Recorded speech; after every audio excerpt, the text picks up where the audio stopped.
Hi friends, അസ്സലാമു അലൈക്കും. Welcome to Royal Dine. നമ്മൾ 3-4 ദിവസമായില്ലേ പുതിയ വീഡിയോസൊക്കെ ഇട്ടിട്ട്. അപ്പോൾ ഇതാ അടിപൊളി ഒരു നല്ല വെറൈറ്റി ആയിട്ടുള്ളൊരു വീഡിയോ ആയിട്ടാണ് നമ്മളിന്ന് വന്നിട്ടുള്ളത്. നമ്മളിത് ചിക്കൻ പിൻവീലാണ് നമ്മളിന്ന് ചെയ്തിട്ടുള്ളത്. അടിപൊളിയാണ്.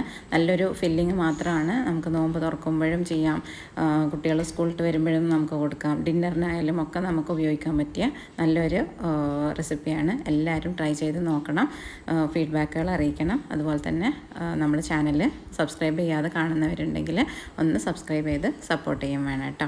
അപ്പോൾ ഞാനിവിടെ 2 കപ്പ് മൈദയാണ് എടുത്തിട്ടുള്ളത്. അതിലേക്ക് 1 ടേബിൾ സ്പൂൺ ഈസ്റ്റും അതിനാവശ്യത്തിനുള്ള ഉപ്പും 1.5 ടേബിൾ സ്പൂൺ ഒലിവ് ഓയിലും ചേർത്തിട്ട് ഫസ്റ്റ് ഒന്ന് മിക്സ് ചെയ്തെടുത്തിട്ടുണ്ട്.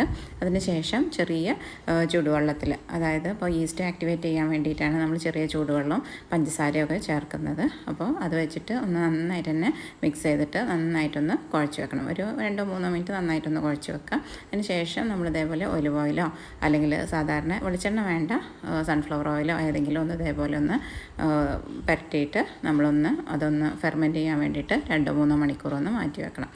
പിന്നെ അതിലേക്കുള്ള ജസ്റ്റ് ഒരു മസാലയാണ്. നമ്മളിത് കുക്ക് ചെയ്യുന്നൊന്നുമില്ല, നമ്മൾ ജസ്റ്റ് പച്ചക്ക തന്നെയാണ് ഉപയോഗിക്കുന്നത്. ഒരു സവാള, അതുപോലെ തന്നെ ഒരു മീഡിയം ക്യാരറ്റ് ഗ്രേറ്റ് ചെയ്തത്, ഒരു ക്യാപ്സിക്കം ചെറുതായിട്ട് അരിഞ്ഞത്. നമുക്കൊരു കളർ വെറൈറ്റിക്ക് വേണമെങ്കിൽ നിങ്ങൾക്ക് വെജിറ്റബിൾസൊക്കെ നിങ്ങളുടെ അടുത്ത് ഇഷ്ടമുള്ളത് എന്തെങ്കിലും ചേർക്കാം കേട്ടോ. പിന്നെ ഞാനിത് ചേർത്തത് ചിക്കൻ മിൻസ് ചെയ്തതാണ്. ഉപ്പും കുരുമുളക് ഇട്ടിട്ട് വേവിച്ചിട്ട് നല്ലോണം ഒന്ന് മിക്സിയിലൊന്ന് ക്രഷ് ചെയ്തെടുത്തതാണ്. അതിലേക്ക് ഒരു 2 ടീസ്പൂൺ സോയാ സോസ് ഇട്ട് കൊടുത്തിട്ടുണ്ട്. ഉപ്പ് നമ്മൾ ചിക്കന് വേവിക്കുമ്പോൾ ഉപ്പിട്ട് കൊടുത്തിട്ടുണ്ട്, എന്നാലും ഒന്ന് ശ്രദ്ധിക്കുക കേട്ടോ. പിന്നെ കുറച്ച് കെച്ചപ്പോ നിങ്ങളടുത്ത് അല്ലെങ്കിൽ ടൊമാറ്റോ സോസ് ഉണ്ടെങ്കിൽ ചേർത്ത് കൊടുക്കാം. അതുപോലെ തന്നെ ഇത് റെഡ് ചില്ലി ഫ്ലേക്സ് ആണ്. അതുപോലെ കുരുമുളക് പൊടി, കുറച്ച് ഗരം മസാല, എൻ്റെ ഉപ്പ് ഞാൻ പറഞ്ഞില്ലേ, ടേസ്റ്റ് നോക്കിയിട്ട് വേണം ചേർക്കാൻ വേണ്ടിയിട്ട് കേട്ടോ. എന്നിട്ട് ഇത് നന്നായിട്ട് തന്നെ മിക്സ് ചെയ്തിട്ട് മാറ്റി വെക്കണം. പിന്നെ ഇതിൽ നമുക്ക് ചിക്കൻ ചേർത്തിട്ടില്ലെങ്കിലും കുഴപ്പമില്ല, നമുക്ക് വേണമെങ്കിൽ മുട്ട വേവിച്ചിട്ട് നല്ലോണം ഒന്ന് പൊടിയായിട്ട് അരിഞ്ഞിട്ട് വേണമെങ്കിൽ ചേർക്കാം. അപ്പോൾ ഇത് നമ്മൾ മാവ് നല്ലോണം ഫെർമെൻറ്റായി വന്നിട്ടുണ്ട്. ഇനി നമ്മളിത് കൗണ്ടർ ടോപ്പിലിട്ടിട്ട് നല്ലോണം റൗണ്ട് ഷേപ്പിലൊന്ന് പരത്തിയെടുക്കുകയാണ് ചെയ്യുന്നത്. അത്യാവശ്യം പൊടി ഇട്ടിട്ട് വേണം പരത്താൻ വേണ്ടിയിട്ട്. മറ്റു നമ്മൾ റോൾ ചെയ്യുമ്പോൾ കൗണ്ടർ ടോപ്പിൽ ഒട്ടിപ്പിടിച്ചാൽ നമുക്കത് റോൾ ചെയ്യാൻ ബുദ്ധിമുട്ടായിട്ട് വരും. ഓക്കെ, ഇപ്പോൾ ഇതാ നമ്മൾ ഈ ഒരു കനത്തിലാണ് ഇത് പരത്തി എടുത്തിട്ടുള്ളത്. ഇനി നമ്മൾ ചെയ്യുന്നത്, നേരത്തെ നമ്മൾ പ്രിപ്പയർ ചെയ്ത് വെച്ചിട്ടുള്ള മസാല കൂട്ടുണ്ടല്ലോ, ഇതിലേക്കൊന്ന് ഒരുപോലെ സ്പ്രെഡ് ചെയ്ത് കൊടുക്കുകയാണ് ചെയ്യുന്നത്. നമ്മൾ കട്ടിക്ക് ഇട്ട് കൊടുക്കണ്ട കേട്ടോ, കാരണം നമ്മളിത് റോൾ ചെയ്യുമ്പോഴും പിന്നെ അതൊന്ന് ഫെർമെൻറ്റായി വരുന്ന സമയത്തൊക്കെ അത് ബുദ്ധിമുട്ടാവും, പൊട്ടി പോകാൻ ചാൻസ് കൂടുതലാണ്. അപ്പോൾ നമ്മൾ ഇതേപോലെ ഒരേ കനത്തിൽ ഒറ്റ ലെയറായിട്ട് മാത്രം ഇതേപോലെ ഒന്ന് സ്പ്രെഡ് ചെയ്ത് കൊടുക്കുക. അതിന് ശേഷം നമ്മൾ ഒരു സൈഡിൽ നിന്ന് ഇതുപോലെ എല്ലാ ഭാഗവും ഒന്ന് റോൾ ചെയ്യാം. നിങ്ങൾക്ക് കാണുന്നുണ്ടാവും. അപ്പോൾ ഇത് അതേപോലെ നമ്മൾ അത്യാവശ്യം പൊടിയിട്ട് പരത്തിയതുകൊണ്ട് കൗണ്ടർ ടോപ്പിൽ ഒട്ടിപ്പിടിച്ചിട്ടൊന്നുമില്ല. അപ്പോൾ നമ്മൾ ഇതുപോലെ പെട്ടെന്ന് ഒന്ന് റോൾ ചെയ്തെടുക്കുക.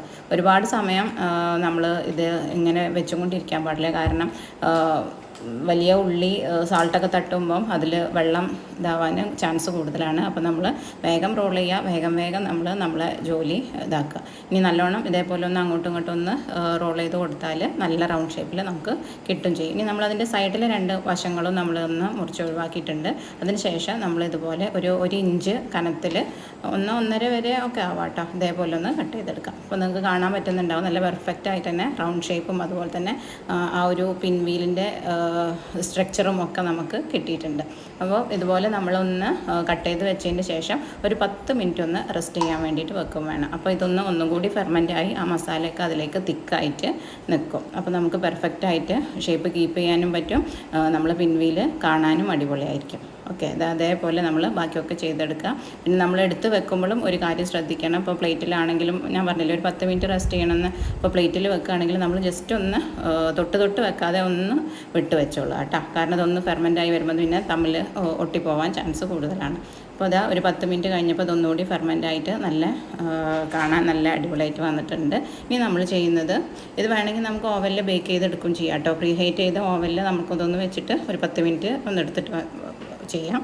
അതല്ലെങ്കിൽ ഇതേപോലെ നമുക്ക് ഓയിലിട്ടിട്ട് ഒന്ന് ഷാലോ ഫ്രൈ ചെയ്തിട്ടും എടുക്കാം കേട്ടോ. ഇത് ഒരു തിക്കിങ് ഇടണ്ട, നമ്മൾ പാനിലിടുമ്പോൾ കുറച്ചൊരു സ്പേസ് ഉണ്ടാകുന്ന രീതിയിൽ തന്നെ ഇട്ടാൽ മതി. അതിന് ശേഷം നമ്മളൊരു 2 മിനിറ്റ് ലോ ഫ്ലെയിമിൽ ഒന്ന് അടച്ച് വെക്കുക, കാരണം ഇത് ഫെർമെൻറ്റ് ചെയ്തിട്ട് ഉള്ളതാണല്ലോ. അപ്പം നമ്മൾ ഫുള്ളായിട്ട് ഡീപ് ഫ്രൈയും ചെയ്യുന്നില്ല. അപ്പോൾ ഇതുപോലെ ഒന്ന് അടച്ച് വെച്ച് വേവിച്ചെടുക്കുമ്പോൾ നല്ല പെർഫെക്റ്റ് ആയിട്ട് തന്നെ വെന്ത് വരും കേട്ടോ. അപ്പോൾ നമ്മളിത് അതൊന്ന് ഫ്ലിപ്പ് ചെയ്തിട്ട് കൊടുത്തിട്ടുണ്ട്. ആ സൈഡൊക്കെ നന്നായിട്ട് തന്നെ വെന്ത് വന്നിട്ടുണ്ട്. ഇതുപോലെ ആ ഒരു പതൊക്കെ അടങ്ങുമ്പോൾ നമുക്ക് കോരി മാറ്റും ചെയ്യാം കേട്ടോ. ചൂടാറുന്നതിൻ്റെ മുന്നേ തന്നെ കഴിച്ചാൽ വളരെ ടേസ്റ്റാണ്. എന്നാലും എല്ലാവരും ട്രൈ ചെയ്ത് നോക്കണം. നിങ്ങൾക്ക് എല്ലാവർക്കും ഇഷ്ടപ്പെടുന്ന ഒരു റെസിപ്പിയാണ്. കാണുമ്പോൾ തന്നെ ഇഷ്ടമാകുന്നുണ്ടെങ്കിൽ ലൈക്ക് ചെയ്യാൻ മറക്കരുത് കേട്ടോ. അതുപോലെ തന്നെ സബ്സ്ക്രൈബ് ചെയ്ത് സപ്പോർട്ട് ചെയ്യാനും.